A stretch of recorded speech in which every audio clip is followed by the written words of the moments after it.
Yeah. It's a warp tool. Yeah. And bring that up, Bezier. There you go, bro. There you go. Now you're talking. Now you're making soup with mustard. Okay. I don't know what the that means. Hey everybody, welcome back. Kind of like a new format, taking away the green screen, trying to give you a little bit more of a feeling of this this place where I actually work, right?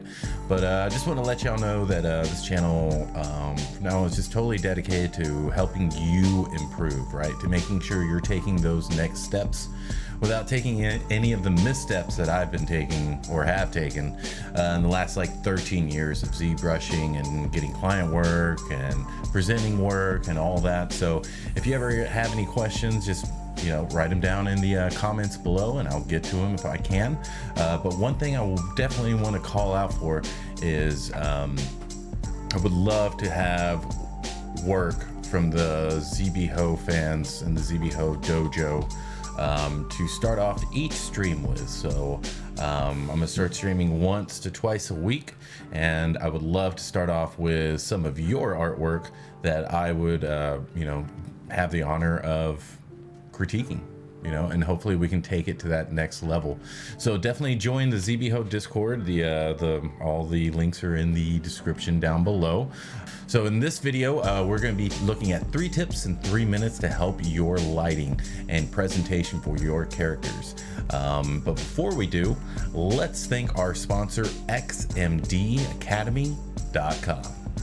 From anatomy to 3D printing to game dev, XMDacademy.com will take you to that next level. Check out my course, Character Creation for Collectibles, and use code SpicerManYT to get 25% off my live workshop. You can also use Summer15 for 15% off anything on the XMDacademy.com website. Before we get into our 3 tips, I'd like to talk about some things that you definitely should not do, okay? First thing is, don't show us everything. We don't need to see absolutely every single bit of the piece. That's like a ZBrush screenshot, okay?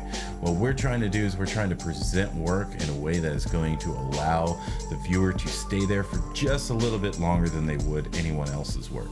And one of the easy ways to do that is through light and shadow. So let's get into the video and let's talk about what we can do to help you improve your lighting skills.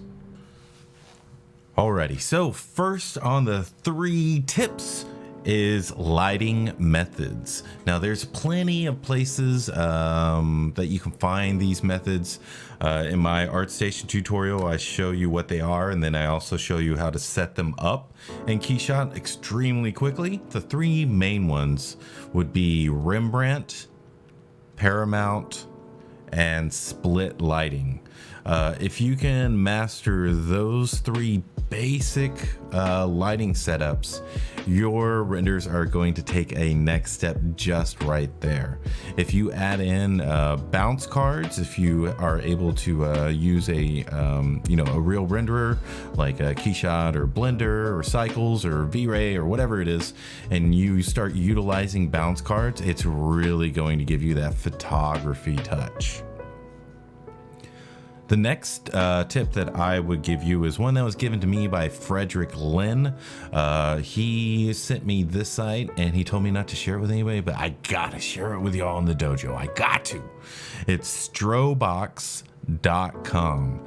You can go there and you can look up portrait photography, action photography, special effects photography, all different types of photography and how they set that shot up in the studio. They'll show you the lights, the camera, the wattage, the distance. They'll show you a diagram as well on like an overhead diagram to show you how it was set up.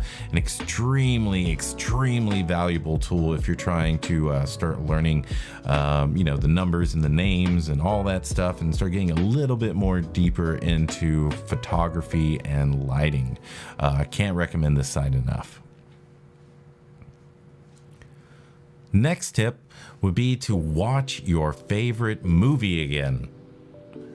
Why is it that is your favorite movie? Probably because it communicates on a bunch of different levels, including light, sound, acting, music, all these things coming together, and you definitely just watch it again and see those key moments that you remember, and see how they used light.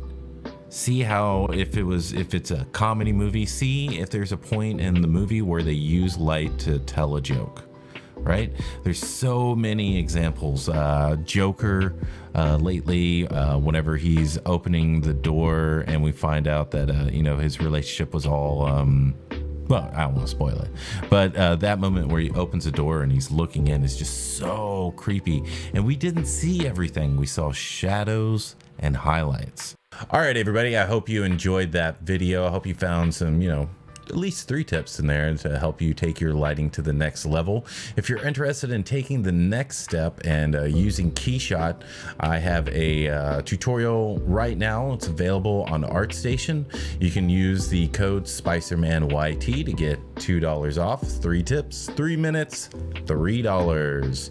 In this tutorial, I show you 3 basic lighting techniques that will always work for your piece.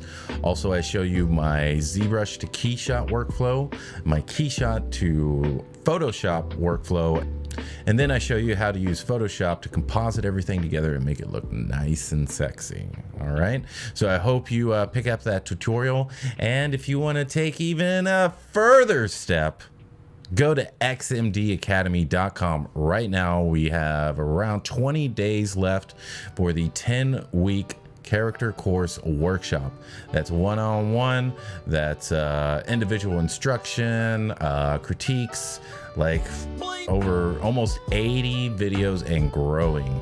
Anything that I put on ArtStation is automatically on my XMD Academy workshop. You have lifetime access to it, and so I just update it every year. Every year I add something to it. So I really hope you check it out. Use SpicermanYT to get 25% off the live course, or Summer 15 to get 15% off, whichever one you are interested in. And as always, keep kicking ass, keep taking names, don't forget to save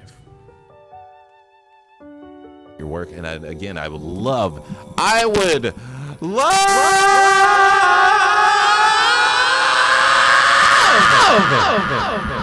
a little Led Zeppelin for you. I would love to start off the streams with critiquing people's work. Start off immediately helping the dojo out, and all of you down there below.